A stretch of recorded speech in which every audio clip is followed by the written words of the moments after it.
왜 무기력한 삶을 살고 있는가? 그 원인이 뭘까라는 것을 제가 은혜의 주전이 되자라는 특세 이것을 준비하면서 한 달 전부터 또 그것에 대해서 곰곰이 생각하고 기도하고 이렇게 했습니다.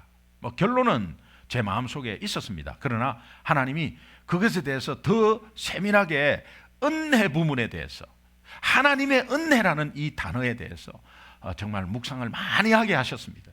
그래서 매주 주일날 선포되는 말씀이 일주일에 한 번 있다면 그보다 더 강력한 하나님의 은혜의 말씀이 매일매일 아침마다 선포되는, 이것이 은혜의 도가니의 뜨거움으로 갈 수 있겠다.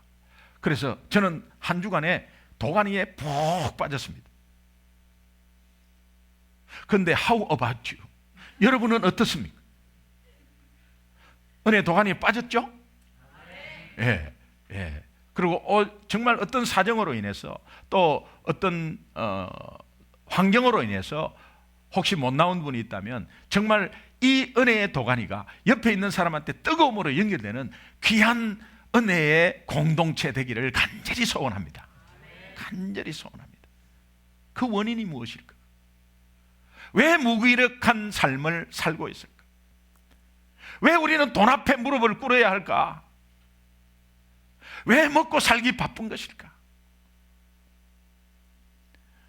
하나님 앞에 엽죽기도 하고, 때를 써보기도 하고, 목회자로서 답답할 때 제가 좀 해결해 주고 싶은데 해결할 수 없고, 좀 물질적으로도 기도하면 탁 돼야 되는데 그렇게 되지도 못하고, 그런 가운데서 정말 그 기도 제목하고 기도만 해가지고 될 것인가?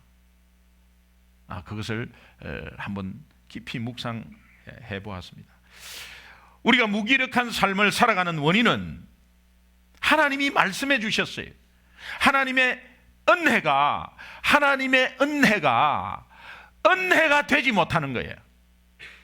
하나님의 은혜는 분명히 우리 가운데 내려왔는데 그 은혜가 우리 삶 가운데 은혜가 되지 못하는 거예요.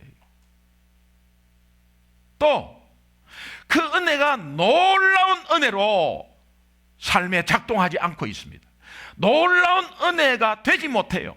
하나님의 은혜가 되지 못하고 그 은혜가 놀라운 은혜가 되지 못하기 때문에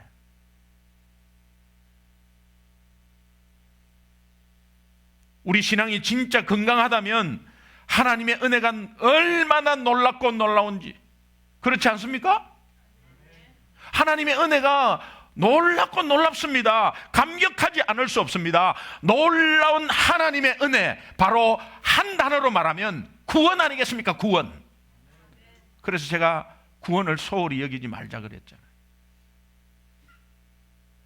구원, 하나님의 은혜, 하나님의 은혜가 놀라운 하나님의 은혜로 와닿는 것은 우리가 공통적으로 말하는 것이 구원입니다. 구원.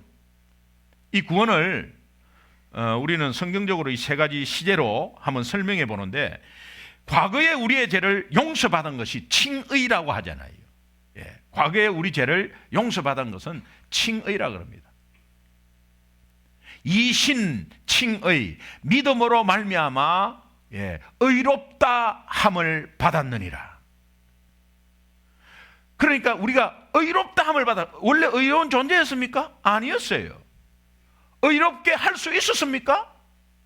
우리는 할 수 없어요.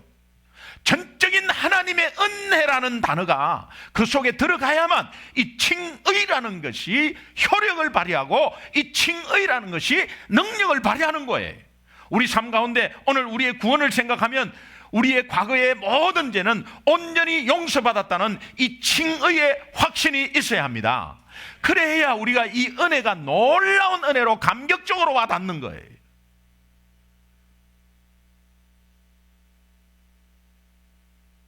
감격하시기 바랍니다. 손을 한번 이렇게 한번 해보시죠.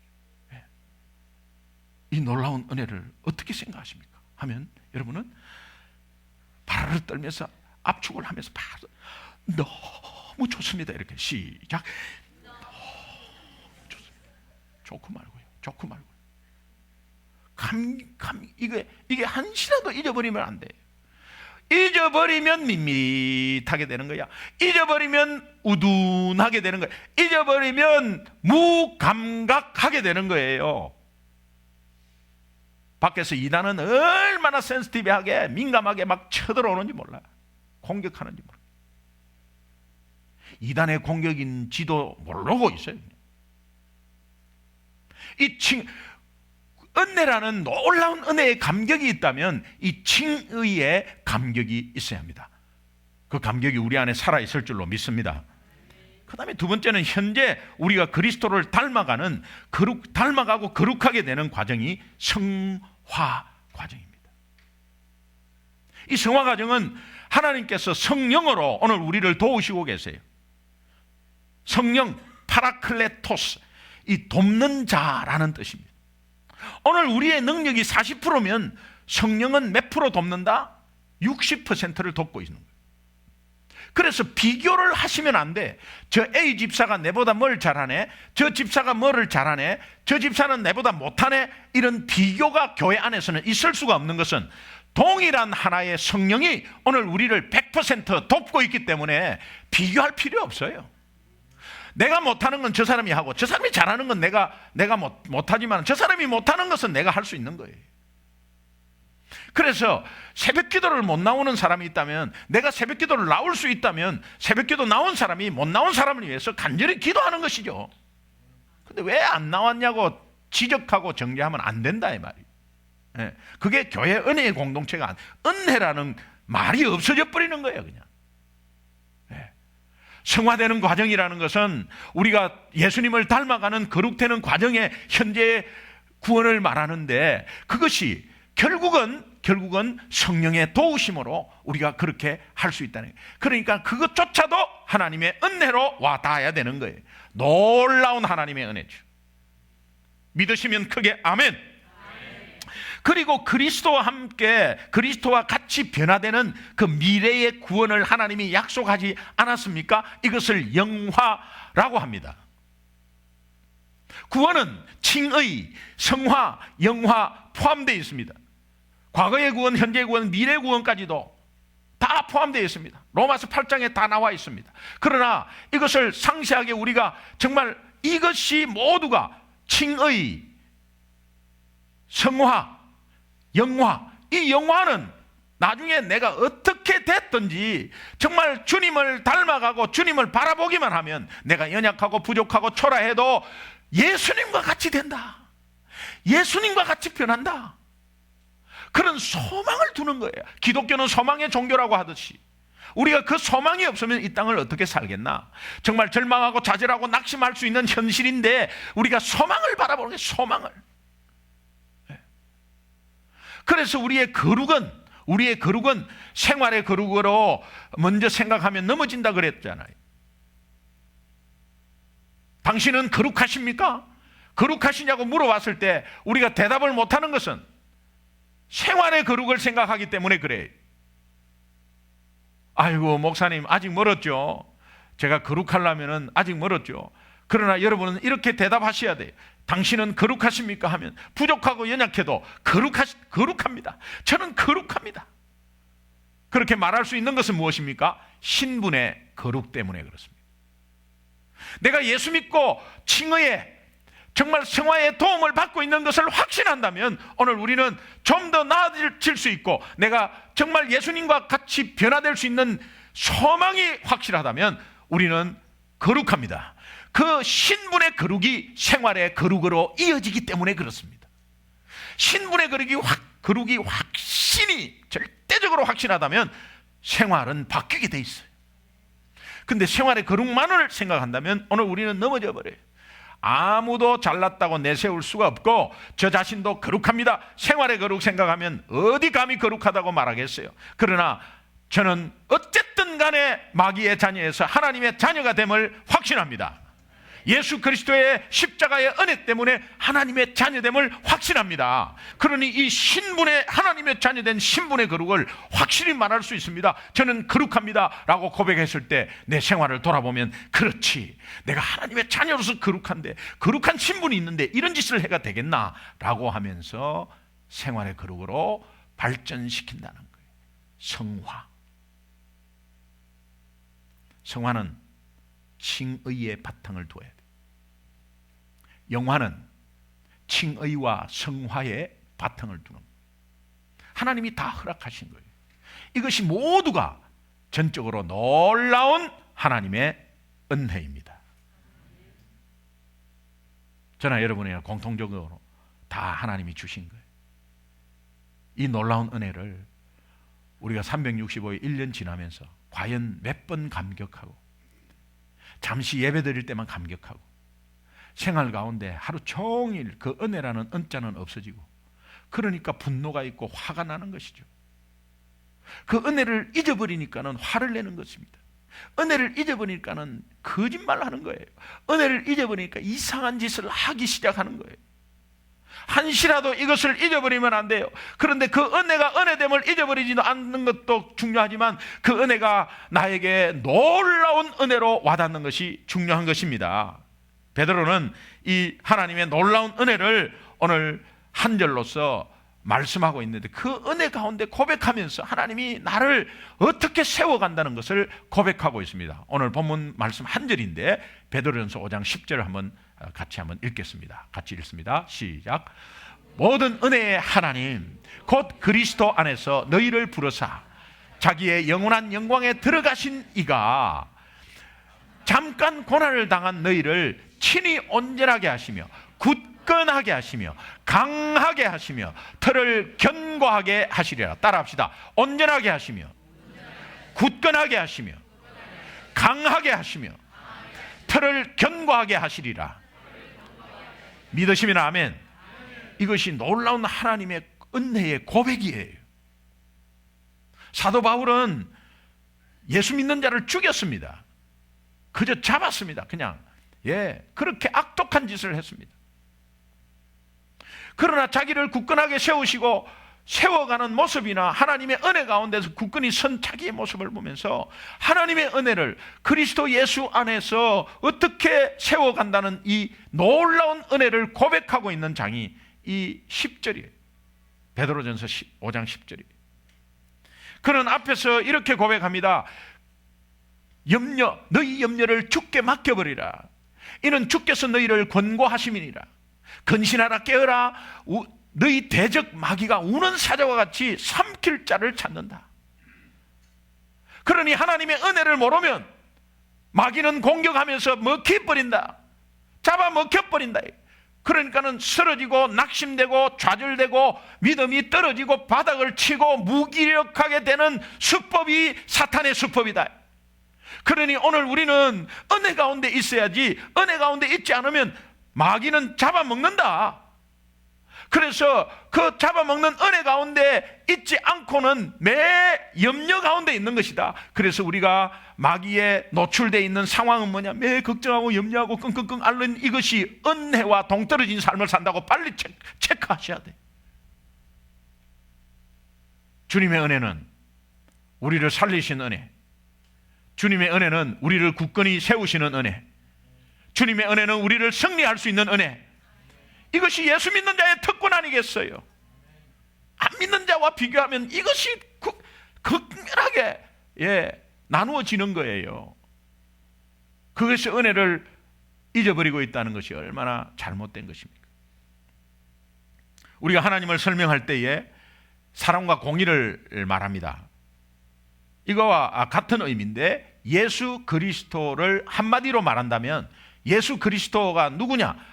그분을 한마디로 말한다면 은혜와 진리입니다. 그분을 한마디로 말하면 은혜와 진리예요. 요한복음 1장 14절 우리 너무 잘 아는 말씀인데 한번 다시 한번 보겠습니다. 시작. 말씀이 육신이 되어 우리 가운데 거하시매 우리가 그의 영광을 보니 아버지의 독생자의 영광이요 은혜와 진리가 충만하더라. 그분이 우리 육신으로 우리 가운데 거하시는 이 삶이 하나님의 영광이 되어서 은혜와 진리가 충만한 삶이 되어야 된다. 그런데 16절 17절 함께 또 읽겠습니다. 같이 읽습니다. 시작. 우리가 다 그의 충만한 데서 받으니 은혜 위에 은혜리나. 율법은 모세로 말미암아 주어진 것이요 은혜와 진리는 예수 그리스도로 말미암아 온 것이다. 여기서 은혜와 진리가 자주 나오죠. 이 은혜와 진리가 이렇게 포함해 가지고 원문의 복수가 아니라 단수입니다. 은혜와 진리는 두 가지인데 두 가지가 복수가 돼야 되는데 단수로 취급을 해버려요. 왜 그렇습니까? 은혜와 진리는 하나입니다. 하나입니다. 은혜와 진리는 하나입니다. 그렇기 때문에 우리는 자칫 잘못하면 은혜를 너무 추구하다 보면 진리를 놓치게 돼. 진리를 등한시해. 진리라는 것은 여기서 말하는 진리는 공의입니다. 너무 은혜를 생각하다 보면 추구하다 보면 진리를 버리게 되고 진리를 너무 추구하다 보면 은혜를 버리게 됩니다. 이것을 조심해야 합니다. 예수 그리스도 안에서 은혜와 진리는 한 뭉치입니다. 하나입니다. 하나. 우리는 왜 은혜가 놀라운 은혜가 되지 못하는가? 은혜가 왜 놀라운 은혜가 되지 못하는가? 은혜만을 바라보고 있기 때문일 수 있어요. 은혜만을 받는 주님 은혜를 사모합니다. 은혜를 사모합니다. 그 은혜가 어디에서 왔는지. 공의를 빼면 은혜는 정말 않고 없는 찐빵이에요. 공의를 빼면 진리를 빼면 은혜는 있을 수가 없고 은혜를 빼면 진리가 있을 수가 없어요. 은혜가 은혜되게 하는 것은 하나님의 진리입니다. 진리가 진리되게 하는 것은 하나님의 은혜입니다. 예, 얼굴 보니까 좀 헷갈리는 것 같은데요. 그 은혜와 진리가 하나다 이 말이에요. 예. 은혜와 진리가 하나다 이 말이에요. 진리를 은혜만을 추구하고 진리 알지 못하면 감격이 없습니다. 감격이 없습니다. 여러분 그렇지 않습니까? 십자가에 보면 십자가에서 십자가에 놀라운 부활의 은혜가 있고 십자가의 구원의 은혜가 있습니다. 그러나 그 구원의 은혜와 놀라운 부활의 은혜 그 전에 우리의 죄를 그분이 담당하신 공의가 있기 때문에 십자가는 사랑과 공의 아니겠어요? 은혜는 사랑이고 공의는 진리입니다. 그러니까 사랑과 공의, 은혜와 진리는 같이 가는 거예요. 믿음과 행동도 같이 가듯이. 자, 여러분 다시 우리가 성경을 이제 한번 읽기 시작하면은 2013년인데 2014년으로 바꿔야 되는데 2013년을 2014로 좀 바꿔주세요. 예, 그렇게 저거 떼기는 좀 아깝고. 예, 2014년 우리가 늘 매년마다 캠페인 하는 거니까 예, 주의 말씀은 내 발의 등이요 내 길의 빛이니이다. 근데 이 성경을 읽다 보면은 저도 마찬가지예요. 이 창세기부터 이제 쭉 읽잖아요. 읽으면 레위기가 나오면 그때부터 이제 건너뛰어 버립니다. 근데 레위기를 정말 온전히 읽어보신 분 있어요? 있죠? 예, 있죠. 있어야죠. 예. 그래야 일독이 되지. 레위기가 읽기가 참 이게 좀 곤란해요. 예. 그리고 특별히 초신자에게는 굉장히 부담되는 말인데 그러나 그 부담되면 될수록 거기에 진리가 더 많이 있어. 사실은 그렇습니다. 자, 여러분 오늘 레위기 가셔서 1장부터 한 10장만 읽어보세요. 그러면 제가 말씀드린 대로 은혜가 와닿으면 계속해서 킵고잉 할 수 있어요. 저도 레위기 읽기 한 번 읽기가 굉장히 힘들었어요. 은혜를 받고 있으면서도 힘들었어요. 이거를 읽기가. 솔직히 말씀드립니다. 읽기가. 그러나 제가 사역을 하면서 이것을 온전히 읽기 시작했어요. 그러고 보니까는 성경을 몇 독했다고 자꾸 선하고 저는 다 완전히 1독 한 줄 알고 2독 한 줄 알고 이렇게 하나님 앞에 보고하고 교회에 선했습니다. 근데 레위기를 한 번도 온전히 읽어본 기억이 없습니다. 사역을 하면서 예수 믿고 나서 한 7년 8년 지나서 레위기를 한 번 다 온전히 읽어봤습니다. 얼마나 뿌듯한지 그 오는 졸음을 참아가며 말도 안 되는 어려운 내용을 읽어가며, 예. 근데 읽으면 읽을수록 두 번째 읽고 세 번째 읽고 하니까 은혜가 오기 시작하는 거예요. 큰 은혜가 오는 거예요. 십자가의 사랑과 십자가의 은혜를 알고 십자가의 공의와 하나님의 공의를 알면 레위기는 결정적인 복음체야. 복음 덩어리야. 여러분, 레위기 1장부터 5장까지는 예물을 드리는 사람이 해야 할 일에 대해서 쫙 나와요. 제사를 지낼 때 제물을 바치는 사람, 죄인들이죠. 죄인들. 제사장이 아니고요, 죄인들이. 그 죄인들이 해야 될 일이 나오고 레위기 6장부터는 제사장이 해야 될 일이 쫙 나와요. 자, 레위기 1장부터 5장까지를 읽으면 예물을 드리는 사람들이 직접 양을 칼로 목을 따고 또 소를 직접 목을 따고, 예.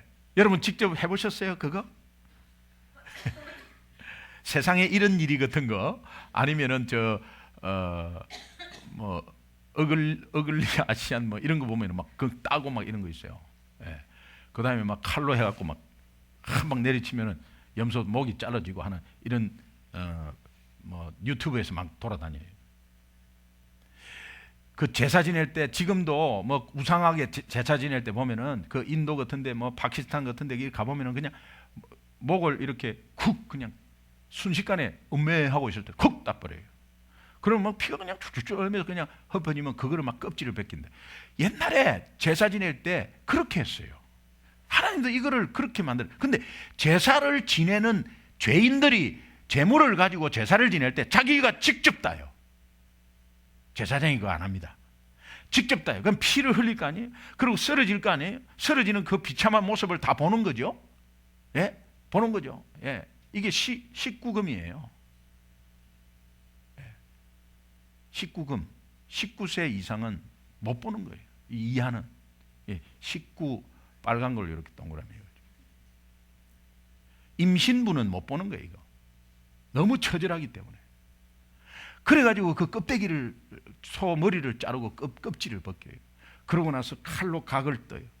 내장을 싹 다 도려내. 내장은 전부 기름기를 제거해요. 그게 예물 드리는 사람이 그렇게 하는 겁니다.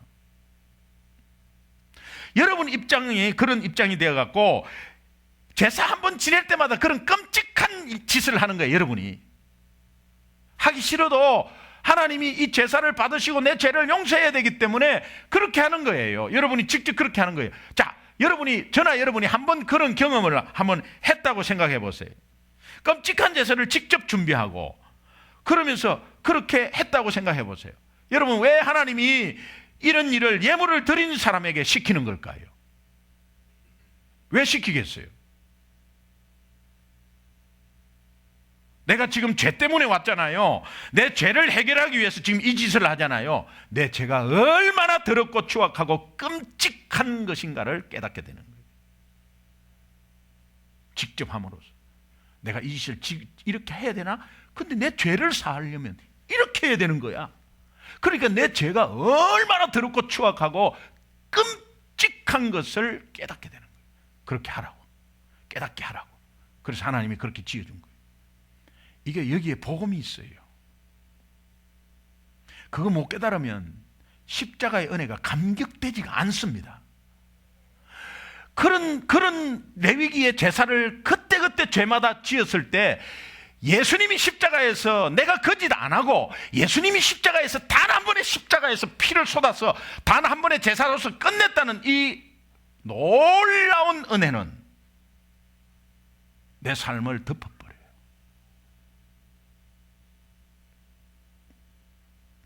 그리고 그렇게 직접 경험한 사람은 다시는 죄를 짓지 말아야지. 다시는 죄를 짓지 말아야지. 이거 사람이 할 짓이 아니구나 하는 생각이 들면서 끔찍하게 죽어가는 그 동물, 내가 그 죽이는 내 행동을 바라보면서 이제 이 피해 제사를 언제까지 드려야 하나?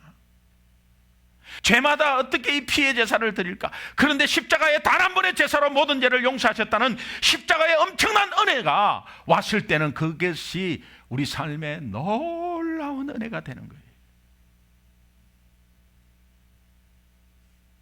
레위기 통해서 그런 거 못 느끼셨죠?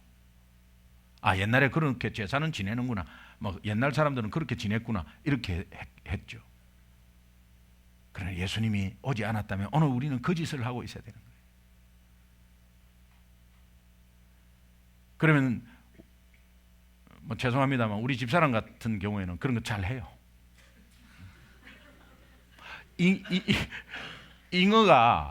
잉어는 밖에 내놔도요, 이틀 3일 돼도 물 없어도 살아요. 잉어는 그 입을 막 얼마나 크게 벌린다고. 그런데 막 그냥 머리를 칼로 탁 때려버려요. 한 방에 가버려요. 근데 어떤 분은 나 뭘 못해 이러는데, 그거 먹을 건데 뭘 그래야 하면서 탁 하면 한 방에 가버려요. 이 제사는 아마 그렇게 있었으면 제가 제 아내한테 네가 해라 다 했을 거예요. 예. 그런 끔찍한 짓을 계속하고 있다고 한번 생각해 보세요. 예. 정경숙 집사님 그거 할 수 있겠어요? 못한다. 이거 생각만 해도 진짜 못한다. 진짜 뭐 100정도 아니고 말이죠. 예. 그거 못합니다. 그런데 하나님이 우리의 연약함과 그 수고를 들어주게 하시려고 이 땅에 하나님 참 인간으로 예수 그리스도를 십자가에 단 한 번에 at one moment, atonement, 단 한 번의 제사로서 끝내버렸어요. 놀라운 십자가의 은혜인 줄 믿습니다. 이걸 다시 한번 기억하고, 여러분, 이 감격이 있을 때 내 삶이 파워가 되는 거야.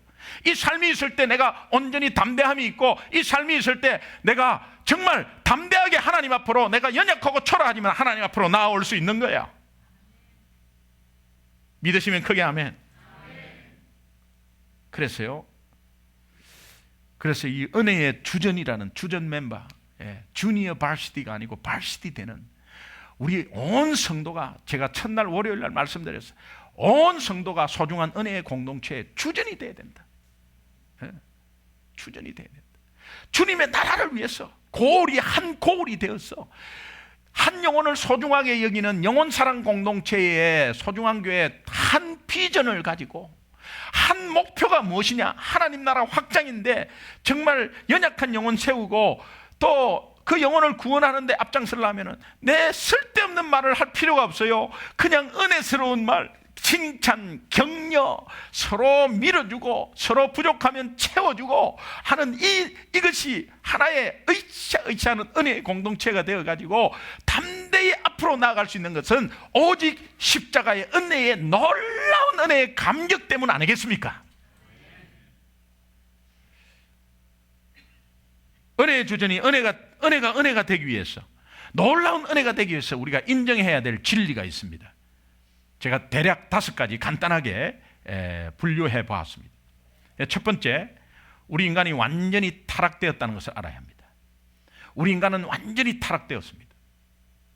로마서 3장 10절과 12절을 함께 읽겠습니다. 같이 읽겠습니다. 시작. 기록된 바 의인은 없나니 하나도 없다. 12절. 다 치우쳐 함께 무익하게 되고 선을 행하는 자는 없나니 하나도 없다.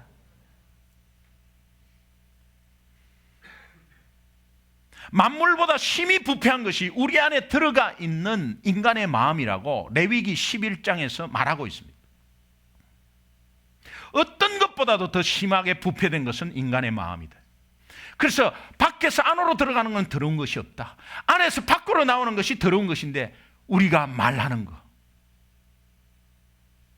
그것이 인간의 마음이다. 그러나 그 진리를 사람들이 이 진리된 것을 받아들이지 않고 있어요. 나 자신은 그래도 괜찮은 사람이라고 여기고 있어요. 여기에서 함정이 있는 거예요. 특별히 불신자는 그래요. 기독교는 가만히 있는 사람을 죄인을 몰아붙인다. 죄인으로. 그러나 예수 믿는 우리들도 나 이 정도면 그래도 괜찮은데 왜 자꾸 저렇게 이야기하나 말이에요. 그게 이제 함정입니다. 여러분, 자기 자신에 대해서 실망하지 마세요.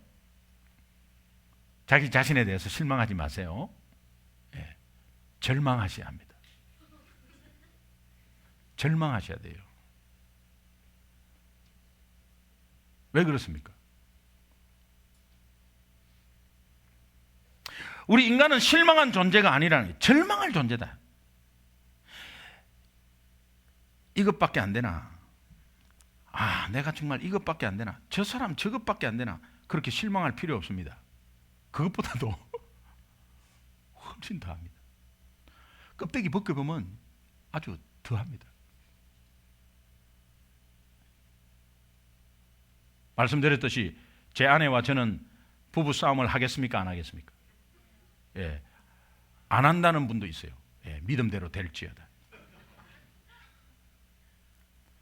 그러나 같이 살아보세요. 이게 과연 목회자 가정인가 말이야. 이럴 정도의 모습이 있습니다. 제가 보여드리고 싶지만 너무 실망할까봐, 아니 절망할까봐. 그러나 주님 바라보고 다시 일어서는 것이 귀한 것이죠. 귀한 것이죠. 여러분, 우리는 절망할 존재. 그래서 이웃 보고 부부 보고 서로 실망하지 마세요. 절망할 존재입니다. 절망할 존재예요. 그런데 믿음 생활 하다 보면 우리가 조금은 괜찮은 사람처럼 생각할 때가 있습니다. 우리 자신이요. 그러면서 자기 잘났다고 노래 부릅니다. 날 좀 보소, 날 좀 보소, 날 좀 보소. 동지섣달 꽃 본 듯이 꽃을 본 듯이 날 좀 보라고 하면서 막 노래 부르잖아요. 나 좀 봐주세요. 괜찮은 사람이니까. 예. 자존감을 높이는 거하고 이거하고는 좀 차이가 있어요.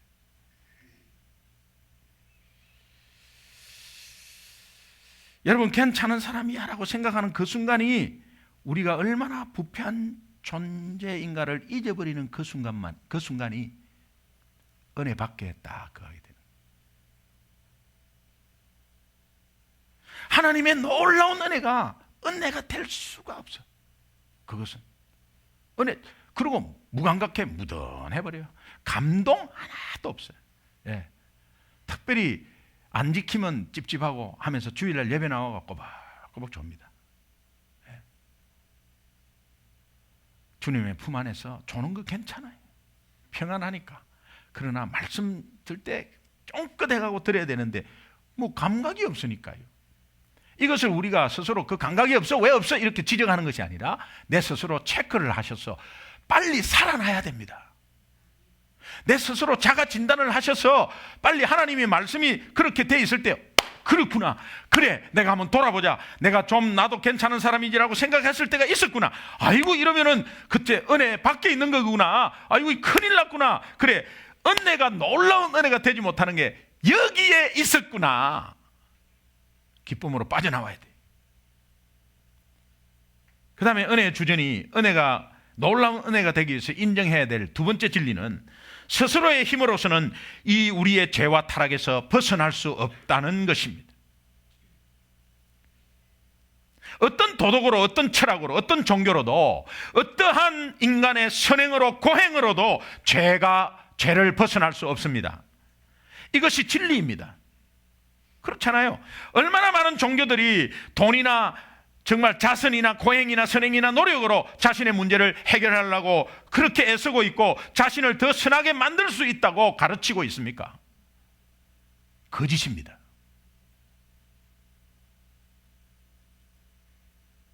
그러므로 다른 종교는 은혜를 가르칠 수도 없고 은혜가 없습니다. 제가 말씀드렸죠. 둘째 날에 오직 은혜는 하나님으로부터 온다고요. 그러니까 어떤 일을 시작할 때도 그렇고 모든 일의 마지막에 고백은 모두가 하나님의 은혜입니다. 그렇게 고백하는 것이죠. 은혜의 주전이 은혜가 은혜 되기 위해서, 놀라운 은혜가 되기 위해서 인정해야 될 세 번째 진리는, 하나님은 이 죄에서 반드시 공의로운 심판을 하신다는 것. 심판을 하신다는 것.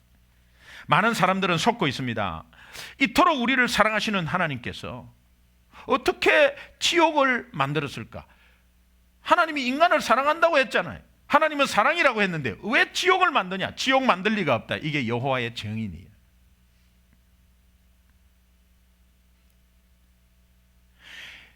지옥을 만드시는 하나님이라면 은혜의 하나님이 아니다는 거예요.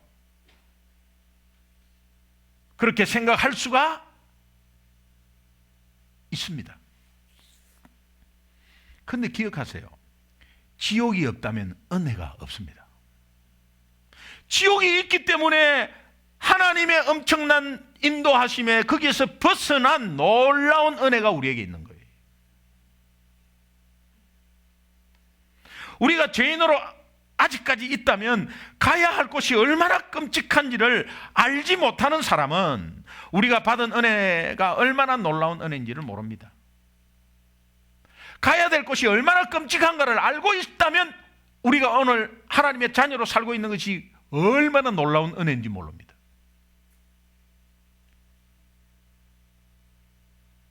다시 말하면 자신이 물에 빠졌다는 사실을 인정하지 않는 사람은 구명보트가 필요가 없습니다. 그래서 물에 빠졌는데도 물에 빠지지 않는다고 인정한다면 뭐 그냥 가야죠.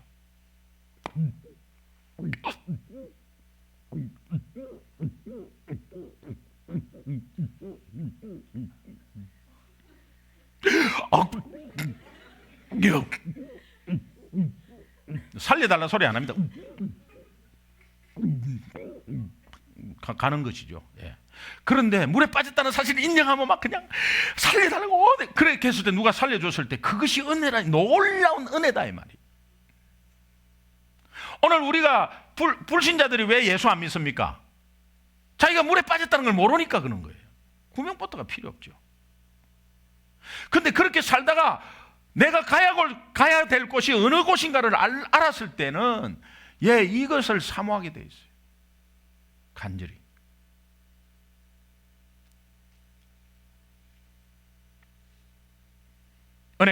놀라운 은혜가 되기 위해서 인정해야 될 네 번째 진리는, 하나님께서 베푸시는 은혜가 하나님의 자유로운 의사결정이라는 거예요.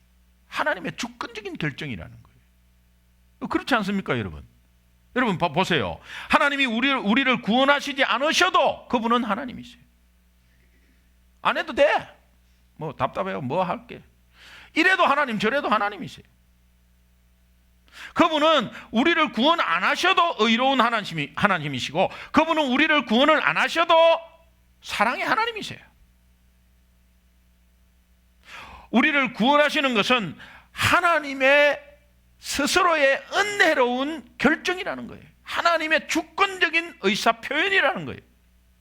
이것을 깨닫는 순간 우리가 이것이 은혜로 또 와닿는 거예요. 하나님은 그렇게 안 하셔도 되는데, 반드시 은혜를 베푸시는 것도 해도 되고 안 해도 되는데, 그런데 하나님은 은혜로 우리를 구원하시기로 결정하셨다는 거예요. 예수 그리스도를 보내주셔서 우리가 절대로 할 수 없는 일들을 예수님을 통해서, 십자가를 통해서 해결해 주시겠다고 계획하시고 결정하신 거예요. 이 결정을 우리는 놀라운 은혜로 받아들여야 돼요.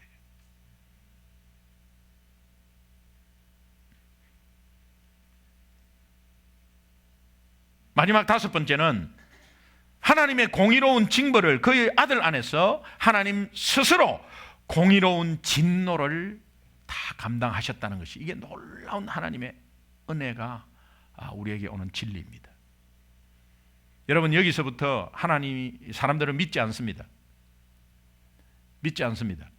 특히 가톨릭 신자가 구원에 확신이 있느냐 물어봅니다. 그러면 확신이 있다고 하시는 분은 어디에 근거를 두느냐? 오직 예수를 믿는다 라는 분은 그렇게 많이 못 봤어요. 근데 거의 90% 이상이 구원의 확신이 없어요. 그 확신이 없는 것은 교리 자체가 행위를 강조하기 때문에.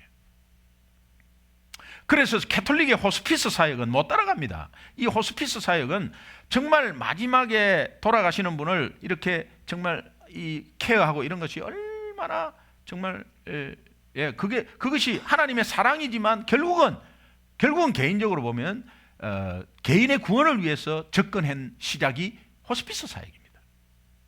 기독교는 그렇지 않죠. 캐톨릭은 그렇게, 그러나 캐톨릭에 대해서 다는 그렇다 이렇게는 말 못합니다. 왜? 똑같은 하나님이고 똑같은 예수님이거든요. 그래서 크리스찬이거든요. 그런데 거기에 구원이 있다 없다는 말 못해요. 그러나 교리가 성경을 꽉 눌리고 있기 때문에 거의 구원을 잃어버릴 가능성이 굉장히 커요. 여러분 보십시오. 캐톨릭 장례식에 한번 가보십시오. 이미 죽은 사람을 위해서 기도하지 않습니까? 그리고 기도 책자를, 조그만 책자를 다 부클릭을 내줘갖고 같이 읽게 하지 않습니까? 그렇게 읽으면 연옥에 있다가 천국으로 올라간다. 이거는 교리, 성경에 없는 거거든요. 이런 것들이 굉장히 이제 이 구원의 확신을 떨어뜨리는 거예요. 이 사람의 노력이나 선행이나 이런 것들을 강조하기 때문에.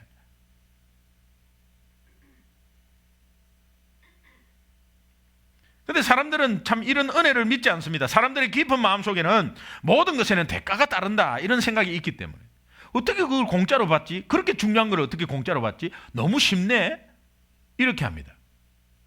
열심히 신앙생활하고 뭔가 열심히 해야 뭐 구원을 받는다고 생각합니다. 하나님의 은혜는 그런 게 아니거든요.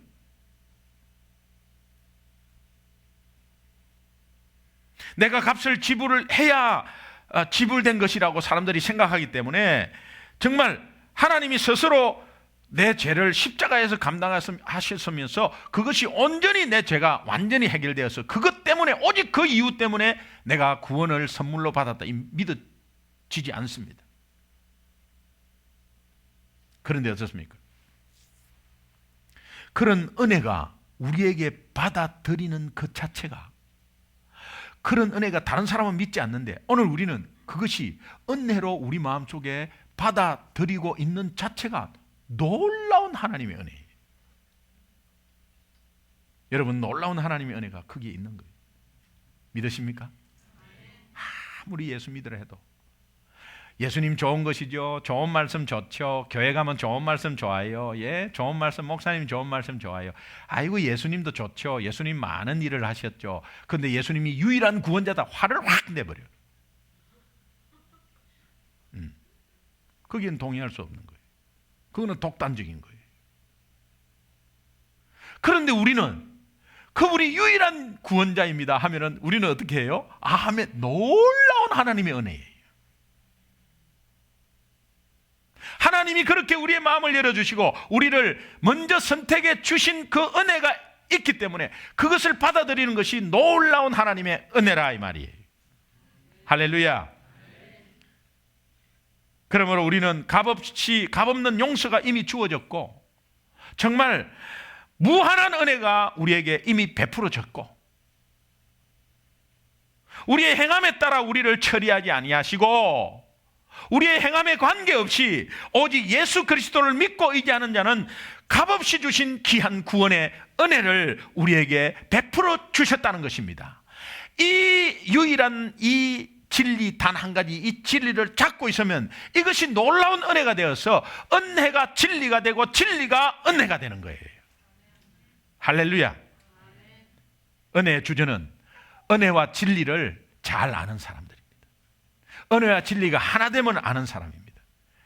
여러분, 이것이 오늘 2014년 살아가는 귀한 디딤돌, 귀한 중심이 되어서 은혜 밖으로 있을 때, 은혜 밖에 있다는 것을 사인을 얻을 때 빨리 은혜와 진리 대신 하나님 안으로, 은혜 안으로 그리스도를 바라보고 정말 하나님의 은혜 가운데 그 놀라운 하나님의 은혜, 은혜가 은혜되고 은혜가 놀라운 은혜가 되는 우리의 2014년이 다 되시기를 주님의 이름으로 축원합니다. 우리 같이 한번 기도하겠습니다.